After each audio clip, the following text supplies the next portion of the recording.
คือกันบ่มีบนซาขนาดสายหุ่นมือมันก็ยังหาย อ๋อโทรศัพท์คือกันเวลาเขาไปสั่งน้ำมูเรื่อยๆหมูกับว่าวเนาะ โดย โดยพองานนะครับกบกล้าเนาะลูกเนาะเอามีแต่ว่าลุงสิคุยกับมันว่าอ้ายเราอีกทีหนึ่งนั่นแหละเด้อ โดย คำชุมว่ามันบ่พอแหละลุงมีสำนี่แหละสุดโตก็มีเงินอยู่สุดโตตื่มใช้ได้บ่คนละ2 ล้าน 3 ล้านสิได้บ่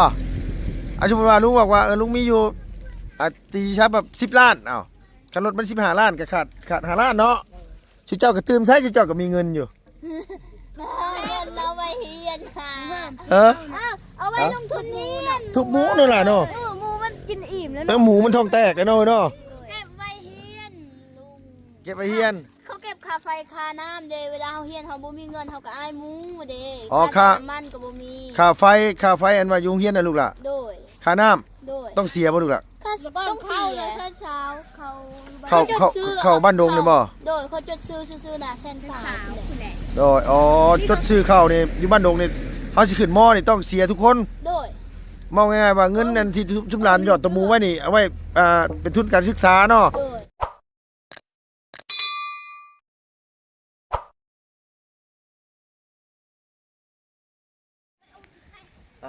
พี่น้องเอ้ยเนาะแดดอ่อนๆเลยตอนนี้ก็เป็นเวลายามแรงๆนะพี่น้องพอดีว่ามื้อเช้านี่ลุงมาเยี่ยมมายามครอบครัวขึ้นซ่านของน้องกองมี่พี่น้องเอ้ยน้องๆหลานๆก็บ่ได้อยู่สำหรับมื้อเช้านี่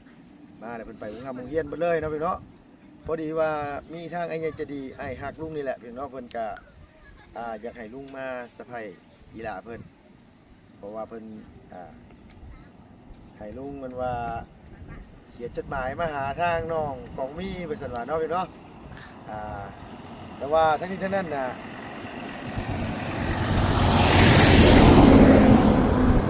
ญาติเลย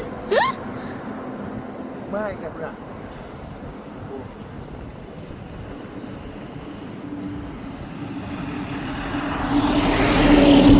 เอาคนมากมาหลายแท้นี่ก็ได้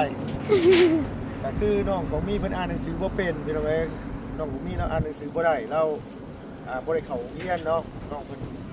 บ่เป็นหนังสือบ่รู้ว่าสิให้ไผอ่านให้พี่น้องเอ้ยเนาะกำลังอยู่เดี๋ยวนี้น่ะมีแต่ว่า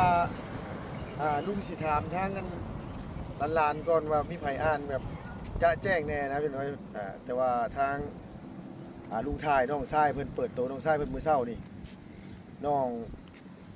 อย่างนี้วะแล้วชื่อยังไง สุกิ น้องซุกี้เปิดเรียนจบม.2 เราน่าจะอ่านภาษาลาวได้อยู่หรือว่าอ่านภาษาไทยก็น่าจะได้ดอก ได้ อย่างเงี้ยเนาะก็เลยให้ทางกันว่าพอน้องเลี้ยงไปตามมาเพื่อว่ามาอ่านจดหมายให้ทางนั้นว่าต้องมีฟังแต่ว่าทั้งนี้ทั้งนั้นลุงก็ต้องแกล้งแล้วก่อนแต่ไม่ได้บอกแล้วหรอกว่าสิทางซ้ายแล้วมาอ่านแต่ก็สิให้ร้านผู้ใดอ่านเป็นขึ้นแต่คือว่านั่งกันว่าเลี้ยงบ่ให้อ่านเดี๋ยวเนาะเดี๋ยวเพิ่นสินี่เพิ่นสิคำบ้างบอกว่าให้ร้านออกก่อนนะให้ร้านไปทางอื่นก่อนบอกว่ามีคนอ่านให้ฟังเป็นเสียได้เนาะเพราะว่าน้องบ่ได้เรียนหนังสือได้ไปหน่อยคือน้องแบบว่าตอนเรายังน้อยหั่นคือน้อง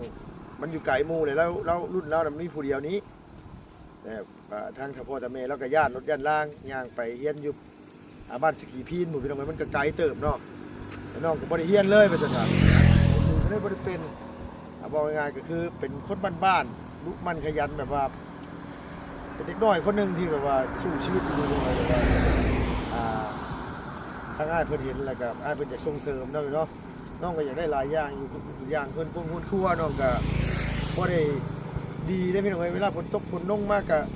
หม้องนึงเข้านึงน้ำก็แทบจะบ่มีน้องว่าแต่ก็เรื่องของน้ำของในนี่แหละลุงอยากเสนออยู่พี่น้องเรื่องของน้ำของในน้องของมีนี่เราบ่มีของน้ำเวลากลางค่ำกลางคืนมาคือแต่พอจะแม่แล้วก็เฒ่าเลยนะพี่น้องแต่ว่ามันก็ความสะดวกสบายมันก็ค่อนข้างสิลำบากนั่นแหละ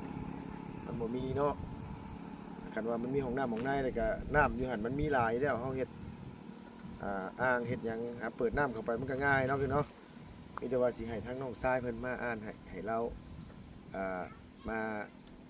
ตอบจดหมายให้น้องของมีแล้วคิดว่าจังได๋แล้วก็อ่านบ่ออกไปลงเลยสิเขียนงามปานใดก็อ่านบ่ออกลุงว่าเพราะว่าทางนี้นั่นก็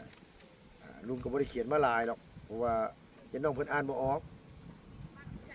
อ้ายเพิ่นก็อยากถามความรู้สึกของน้องซื่อดอกเพิ่นเขียนอันมาก็ได้เนาะพี่เนาะเดี๋ยวว่าถ้าติดตามเรื่องน้ำการพี่น้องเอ้ยเอาเพิ่นสิเอาตัวรอดแบบใด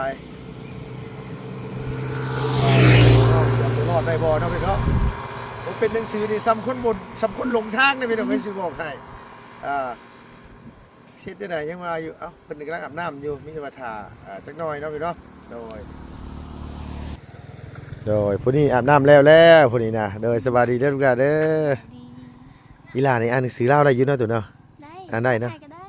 ลาวก็ได้ภาษาได้ก็ได้เนาะได้หมดได้อันนี้ได้ซะผู้นี้ได้ซะสบายดีโดยสบายดีหลาน2คนนี่อ่านภาษาลาวภาษาไทยได้เนาะได้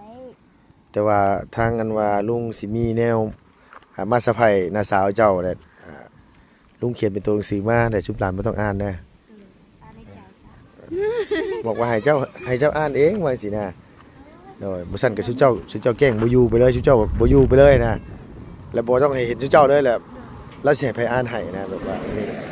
แล้วสิเฮ็ดได้ใดหั่นนะแต่ว่าทางลุงน่ะบอกให้พ่อน้องกันว่าเลี้ยงไปนำน้าบ่าวจะมาแล้วว่าให้น้าบ่าวจะมาโอ้สิได้เอิ้นแล้วเข้าไปเลยพี่น้องเนาะ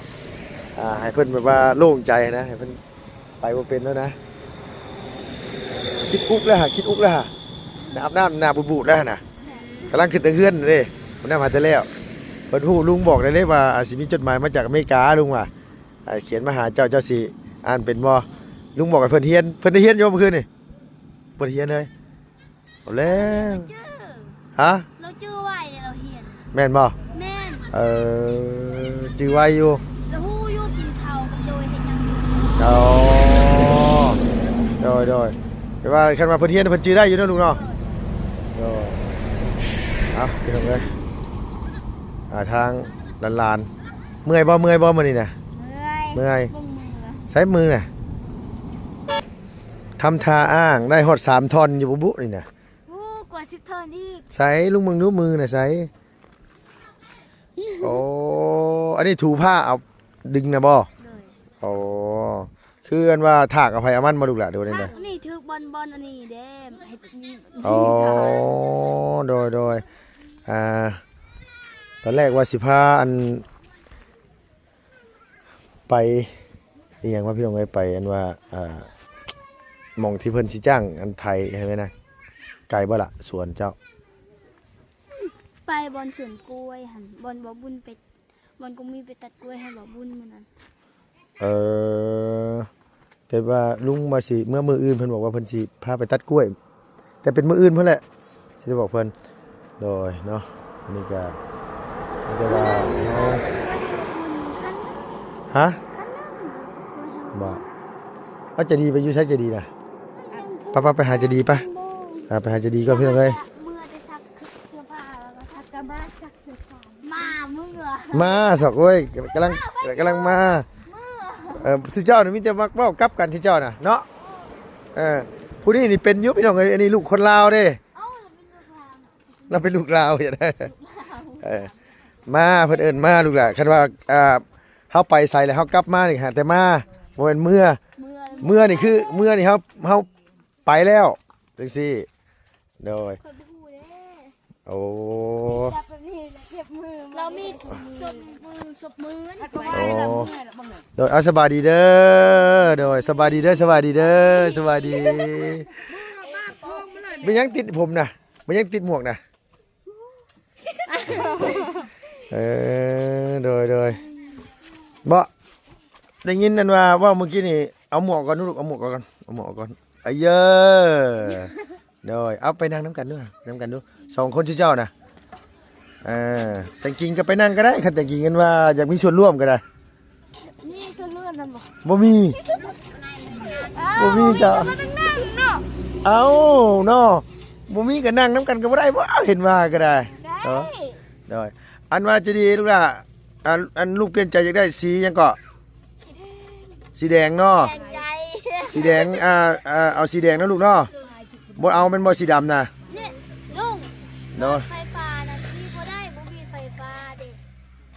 ต้องมีรถจักรคันเดียวเขาสองคนเป็นรถจักรอะ ซื้อรถจักรกับมันก็ซื้อบ่ได้แล้วเงินมันบ่พอ บ่ได้ เงินน่ะมันมีอยู่ประมาณ9 ล้านนี่แหละลูกประมาณนี้แหละ ตึม ยังก็ เห็นถึกเลขบนมือวันจันทร์เห็นถึกเลขอยู่เด้บอกแล้วจนให้บ่ถึกเลขโอ้ โดยในใจลานน่ะคือรถถีบไฟฟ้าน่ะมี2คันก็มันก็ยังบ่ซ้ำรถจักรมันบ่ลูก โดย เออ รถจักรเขาสองคน โอ้ พี่ต้อง กันว่ารถจักรน่ะมันคันหนึงเท่าไหร่รถจักรน่ะ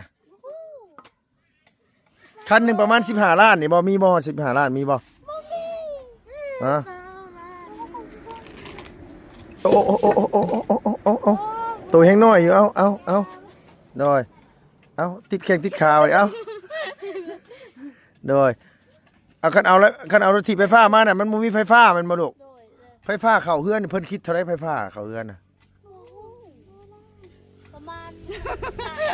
100 ล้าน100 ล้านไม่ยอม100 ล้านให้โชว์ ได้สาว 30ประมาณนั้น 30 ปัน ตอนนี้ยังบ่ เอ้า มีฉากอยู่ เอามันสิแพงปานนั้นบ่เอาไฟฟ้าเข้าเฮือนซื่อ ไปทาง เขาบอกแพงโอ้โห บ่ไปได้เก่ง บ่น่าจะฮอดนะ ลุงไปทางบ่เคยทำได้กินเขาว่าสื่อเขา อันนั้นเพิ่นเอาลงส่วนตัวเพิ่นบ่ได้ว่าได้ใด เขาลงส่วนตัว เพิ่นลงส่วนตัวบ่ หมอแบงส่วนตัวนะ บ่แม่นส่วนตัวแล้วเฮาไปขอต่อน้ำเพิ่นแม่นบ่ล่ะ โดย แต่ว่าลุงว่ามันอาจจะฮอดนะ เต็มที่ก็ประมาณ10ปลาย ตอนเข้ากับแพงกัน ต่อน้ำเขาก็แม่นเฮาบ่ได้ต่อน้ำเขาเฮาเอาลงมาจากเฮือนเฮาเลยแหละลงมาจากแต่เอาหม้อแบงเขา โดย อาจจะพูดว่าเขาซื้อมา100,000 บาทเฮาเอาเข้าประมาณ5เฮือนนี่ก็ประมาณเฮือนหนึงก็ประมาณ 20,000 บาท ก็มาลงเองกับคือชิบแพงปานไหนคันมาตอนเข้าแล้วคือชิบแพง คันว่าเฮาอันต่อแบบว่าหม้อแบงแบบ แบงแบงเขาแต่เขาเอาลง เฮือนเฮาเองคือกันประมาณ เอาบ้านอันน้องแดงนี่เป็นว่าเขาเจ้าหม้อแบงแบบไรสัมหม้อแบงในบ้านบ่ดีว่าในไหนหม้อแบงเออ คู่คือกัน อันตะวันนี่อันนี้นี่น่าจะแม่นอันว่าของเขาเจ้าเองเนาะนางเนาะ แม่น อันหม้อนี่น่าจะเป็นของเขาเจ้าเอง แต่ว่าเขาเจ้าลงบ่รู้ว่าเขาเจ้าลงเท่าไหร่นะสมมุติว่าเขาเจ้าลงแบบว่า200,000 บาทนี่เขาเจ้าก็ต้องเอาน้ำเฮาแพงอยู่แม่นอยู่เป็น20ล้านพุ่นแหละคันว่านั่นน่ะแต่ว่าน่ะ ถามเขา ในเงินมาตอนเข้าก็20 ล้านปานนั้นนะ อ๋อมันแพงอยู่แล้วเพราะว่ามันเป็นหม้อแบงรัฐบาลเนี่ยเขาหม้อแบงของส่วนตัวของเขา แต่ว่าเขาดึงไฟมาแต่หม้อแบงเขาเองหั้นนะแต่ว่ามันก็เขาก็ยังบ่ฮู้แม่นบ่อันนี้ก็ลุงถามมึงก็ซื้อดอกพี่น้องเอ้ยแต่ว่าไฟฟ้าน่ะบ่มีไส้แม่นบ่แต่จริงตัวไปสร้างใช่สิลูก ยังบ่ได้สากซ้ ยังไม่สร้างครับ ำหมดแล้ว ที่ละทิศเสาเนี่ย อ้าวได้ไฟฟ้ารถไฟฟ้ามากับ บ่ได้ไปซาก ได้รถไฟฟ้ามาดิ ใช่ไปสากตลอดเนาะนี่ลุง เนาะ พาไปเขา โดยกินนั่นลูกละเอ้ย ก็เลยดีมากอ่ะบ่มีวันแทรกในรถจักรเนี่ยก็ได้ไม่เยอะ ได้ไม่ได้เลยกินบ่ได้ แต่ละมันฉันไม่ชอบกิน ยังบ่ได้อาทอดมาชุบ อ๋อคันสมมุติว่าได้รถจักรน่ะเขาใส่น้ำมันน้ำลูกเนาะ โดยได้มัน เออเอามีแต่ว่าคันสั้นกะเดี๋ยวลุงสิคุยกับอันมาไอ้หักลุงอีกเทื่อนึงนะลูกหลานเด้อเพราะว่าลุงยังบ่ทันได้ซื้ออันรถน่ะคันว่ามันมีจัก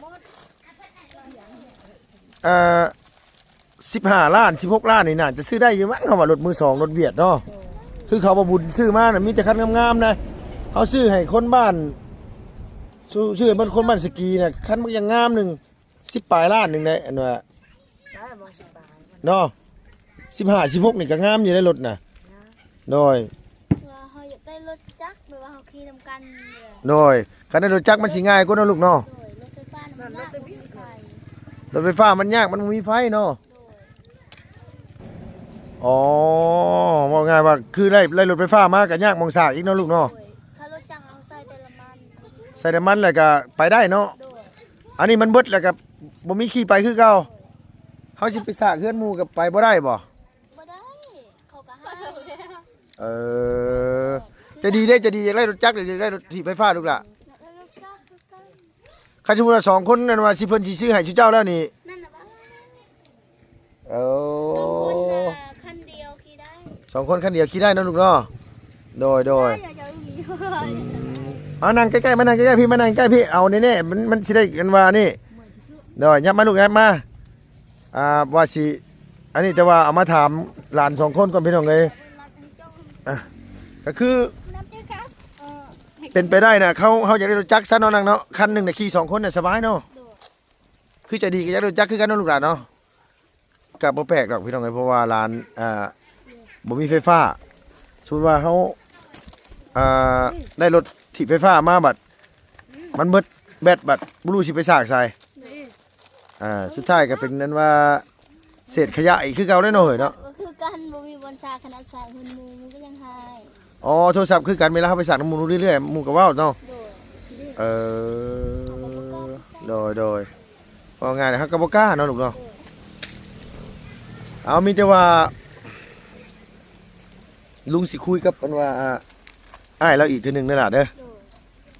ข้าชูว่ามันบ่พอแหละลุงมีสำนี่แหละชุดโตก็มีเงินอยู่ชุดโตตื่มใช้ได้บ่คนละ2 ล้าน3 ล้านสิ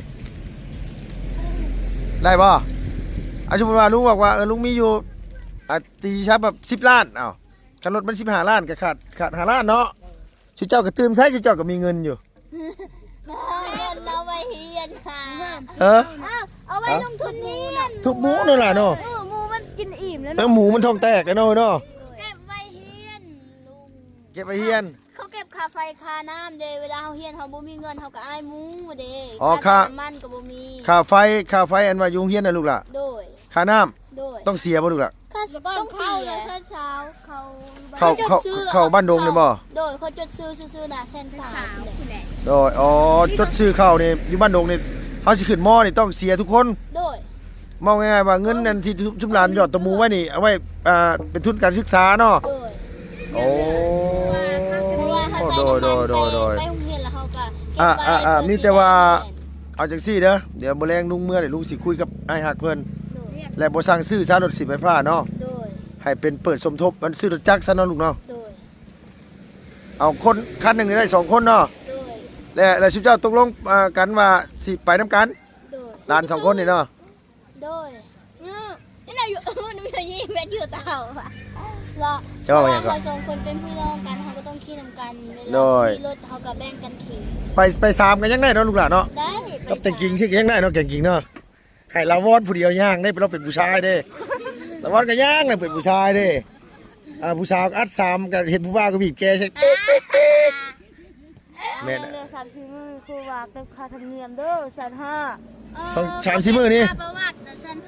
เก็บค่าประวัติค่าประวัติ4จบเรียนป .5 จบเรียนป .5 นี่เนาะเอาไปประกาศก็ยัง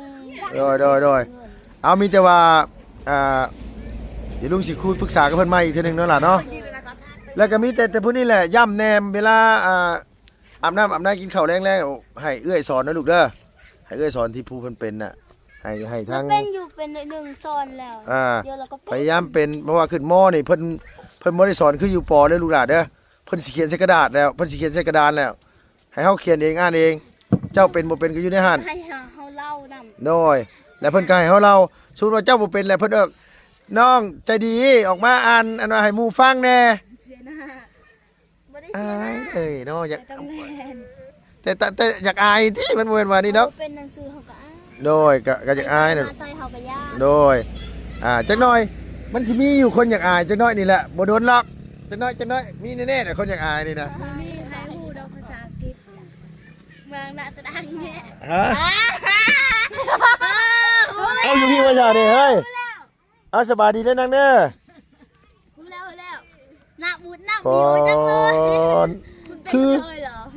คือคนปวดหัวมั่วเก้าแท้นี่มันเป็นยังไงน่ะเอาแล้วโมนี่เนาะเมื่อทางยังบ่แม่นดอกลุงว่าลุงสิอันว่ามีแนวมาให้อันของอันว่าจดหมายจากอเมริกาคิดง้อไปจักอันนี้บ่เอาแล้วลานก็เป็นหนังสืออยู่ตัวคือเพี้ยน้ำร้านนางค่าเวียกเลยบ่ได้เฮียนมานี่มานั่งนี่ก็ขออนุญาตถามแน่โดยบ่เป็นจักโตเลยบ่น้อย บ่เป็นเลย อาบน้ำก่อนเด้อ โอ้โดยลานว่าบ่สิซื้อรถถีบไฟฟ้าให้2คันแต่มันบ่มีไฟฟ้าแหละเพิ่นอยากได้รถจักรโตมีเงินตืมให้เพิ่นอยู่บ่ นาซาบ่มีเงินจะกีบสิซื้อเสื้อผ้าก็ยังบ่มีสิซื้อกระแป้งทาก็ยังบ่มีตอนนี้ โอ้ยดูโตนเด้ บ่พี่เก่งไปให้เขารับจ้างแล้วหมดแล้วลูกแม่พัวนะ โตหายังให้น้อยบ่ล่ะโตหายังหาทุกมืออ๋อเอามีแต่ว่าสิคุยกับมันว่าทางอ้ายเพิ่นอีกเทื่อนึงพี่น้องเอ้ยบ่เป็นเลยน้องชายน่ะเป็นเนาะน้องชายเนาะตอนน้องชายไปเรียนเจ้าคือบ่ไปนำเพิ่นผมมีคนไปซอยแม่เฮ็ดสวนโอ้ยสะแม่นอาภัพแฮงอันนี้บ่เพิ่นว่าที่มาตุกโกแล่นตำกระตายนะบ่ เอาอีหลีแล้วเปล่าจากใจได้ลุงก็บ่ได้เรียนหนังสือหลายๆเอากับบ่ได้เรียนหนังสือแต่ว่าเฮาน่ะไปค้าขายอยู่ในประเทศไทยลุงก็แบบว่าเฮาเคยอ่านน้ำหนังสือพิมพ์อหย่างสินะเอาลุงมาใหม่ๆตะกี้หนังสือลาวลุงอ่านแทบจะบ่ค่อยได้เลยลูกล่ะเพราะว่าหนังสือลาวมันสิน้อยกว่าหนังสือไทยเนาะโดยหนังสือลายมันมีสระลายโตใน โดย มันมีสระมัน แต่ มี ว่า เดียว แต่ว่าคืออยู่ลาวเฮาน่ะมันสิเขียนสั้นกว่าอยู่ไทยบ่ง่ายซะยากเป็นหนังสือย ากบ่ หนังสือไทยมันเขียนแบบว่าใส่ปุ่มได้เหรอ ได้ก็ได้ก็สิเป็นหยังก็สิเจ้าก็ บ่ได้ อ่ะ พิมพ์แต่ในโทรศัพท์แต่ใน ได้ อยู่ในปุ่มบ่ได้ อยู่ในปึ้มมันเขียนบ่ได้บ่ลูก บ่ได้ แต่ว่าลุงมันเขียนภาษาลาวในปึ้มบ่ได้ เอ้า อ้าวเขียนอยู่ในโทรศัพท์ โดยในโทรศัพท์น่ะมันง่ายนะบ่ อีเบ็ด โอ้โห บ้ามันเจ็บดิเจ็บมันโกรธมันเน็บตีนมันนี่โอ้มาหูด้วนมา โอ้ บ้อง เอาสิได้ตี แบบนี้ก็ยังบ่ได้ สิตีกันได้พี่น้องเอ้ยสิตีกันได้ว่าทีนี้เอา ว้าย เอาแล้วโดยโอ้ยหุ่นแดกได้เจ็บตีน อยู่ดีๆกันถึกด้านอันว่าน้องแต่งจริงพี่น้องเอ้ย นี่ก็ยังไม่ได้ยังมูดตัว โดยเอาเพราะว่าอันว่าลุงมีเนี่ยสะพายได้เครื่องอันขึ้นมาฮอดแหละยายบ่รถฮะเอาเครื่องมาให้ก็มีแล้วเพิ่นฝากมาแต่อเมริกาพุ่น อันนั้นยิงขมือเลย อันนั้นน่ะขนมน่ะใช่ละมื้อน่ะบ่น่ะแบบใหญ่เป็นสาวมาแล้วแบบอยากเรียนเนาะน้องเนาะตอนยังน้อยบ่ยากเนาะ อยู่ลุงยกบ้างมาพูดกันหน่อยอ้าวกินไร ใช่เอามาเบิ่งด้วยนะเอามาเบิ่งด้วยเอามาเบิ่งด้วยเอามาเบิ่งด้วยเอามาเบิ่งด้วยเอามาเบิ่งเอามาเบิ่ง ดำกว่ายัง เอามาเบิ่งเอามาเบิ่งเอามาเบิ่งเร็วๆเร็วๆเอามาเร็วไห้ทำกูเสียอะไรน่ะ เสือสีดำหมวก แม่นแท้บ่เอ้ยน้อง นั่งจอยแล้วเสร็จแล้วดิ เบิ่งฮุบตอนน้อย เจ้าได้เจ้าได้ตอนยังน้อยๆจะเป็นแบบไหนลุงนี่นะตอนลุงนี่คือนาบ่าวเจ้าเลยแบบเดียวกันนาบ่าวเจ้าเลยลุงน่ะ แต่ตอนนี้บ่คือเลยเนาะ เอาลุงเท่าเลยเนาะสมมุติแท้นี่อายุหลายเลย โอ้ยอ้าวลุงน่ะรวม เฮ้ย ลุงน่ะแต่ก่อนน่ะจ่อยบ่ จอย ตอนนี้คืออ้วนเด้ เอากินหลาย เจ้าได้ซะบ่เจ้าได้ซะ แล้วน่ะบ่ได้ เจ้าได้ซะ อ้วน ตอนนี้เจ้าคืออ้วนซะมันเข้าตัวเองนะคันว่าสิเนี่ยมันเข้าตัวเองนะ ตัวก็ยังบ่ได้จอยปานใดตัวจะเว้านะตัวอายุน้อยซำนี่ตัวยังซ้ำนี่คันตัวซ้ำลุงนี่นะทางได้เก้านี่เจ้ากิ้งไปกลุ่มๆไปเลยบ่ได้ย่างใส่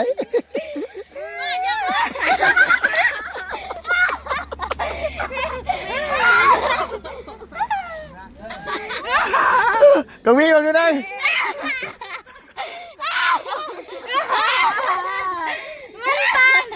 เอาลงมือน่ะเอาลงมือน่ะโอ้ยอยู่ แม่ตะกิ้งนี่แม่ตะกิ้งกับกุ้งมี่แม่ตะกิ้งกับกุ้งมี่ อ๋ออันนี้แม่ กุ้งมี่ เออ แม่ อันนี้แม่ตะกี้นี่นะ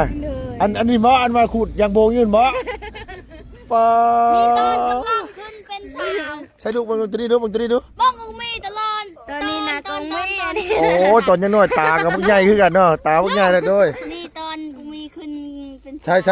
เบิ่งหะ เป็นสาว ใช่กำลังเป็นสาว อายุประมาณ15 16 17 โอ้อ้อเนาะเฮ้ยอ๋ออ๋ออ๋ออ๋อ เทียบ อ๋อ เทียบ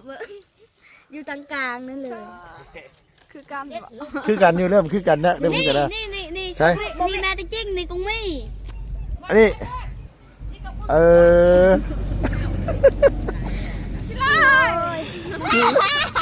ลานกะเพราคักเผาแน่เนาะหลานกันเนาะโอ้ยเฮ้ย อันนี้คือบ่คือตอนนี้นี่ ตัวนี้งามกว่าเนาะ โดยจอยเนาะมาเจาะในกันโยก โดยมันเฮ็ดคือมันเฮ็ดคือหน้าบูดนี่เว้ย โดย อันนี้เฮ็ดหน้าบูดหน้าเบี้ยว โดย นี่แหละตอนกินนิ่มๆนี่แหละตอนนั้นผู้ลาน่ะมันงามมันล่อจังจะน้อยก็ล่อมันลาย โย่ชั้นนะเนาะกินข้าวบ่แซ่บนะว่าแรงนี่เนาะโดย งามเลยเนาะ เอาโอเคเอาจบคลิปก่อนพี่น้องเดี๋ยวสิเห็นว่าไปเอานั่นก่อนเอาสบายดีด้วยลูกหลานเด้อสบายดีเจ้าโดยอันว่าสิมีแนวมาให้อันทางน้องต้องมีเตรียมรถก็มีเอ้ยตัวน่ะหายใจลึกๆเด้อนางเด้อหายใจลึกๆเด้อ ลุงเหยียบดีเหยียบพลาด หายใจลึกๆเด้อตัวเด้อโดยเอาฮะ ยัง จะได้มาใหม่ โดนมาใหม่ตะละ โดยเอาเนาะสำหรับคลิปนี้ขออนุญาตจบคลิปก่อนรอทางหน้าบ่าวเพิ่นมาก่อนพี่น้องเดี๋ยวอันว่าสิแกล้งอันว่ากองมีก่อนมื้อนี้พี่น้องเนาะเพิ่นสิเป็นจังไดขอบคุณหลายๆพี่น้องเนาะอยู่ดีมีแห้งเด้อจะเจ็บจะจนลำบากไปด้วยสุขภาพพาไม่แข็งแรงนะพี่น้องอายุมันขวัญยืนสำหรับคลิปนี้ไปแล้วพี่น้องบ๊ายบายสวัสดีเด้อโอ้ย